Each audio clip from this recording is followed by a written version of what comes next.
नमस्कार मित्रों, जय सिया राम, प्रणाम।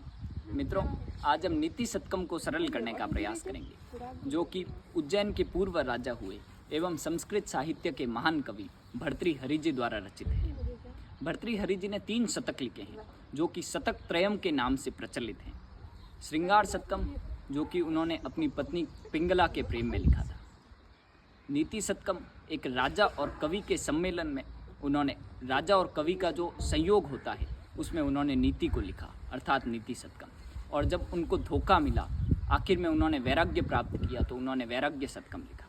आज हम नीति शतकम को जानने का प्रयास करेंगे। भर्तृहरि जी की एक कथा बड़ी प्रचलित है। जब उन्होंने तपस्या के साथ एक फल को प्राप्त किया, और जैसा कि पूर्व में कहा कि वो अपनी पत्नी पिंगला से बड़ा ही प्रेम करते थे, तो वो उन्होंने अम्र फल, जो अमर होने का फल था, वो उनको प्रेमिका को दे दिया, पत्नी को दे दिया, पिंगला को। लेकिन पिंगला किसी अन्य के साथ प्रेम करती थी, जो कि उनकी राज्य का ही कर्मचारी था। तो उन्होंने उस कर्मचारी को दे दिया, लेकिन वो कर्मचारी किसी अन्य स्त्री के प्रति आकर्षित था।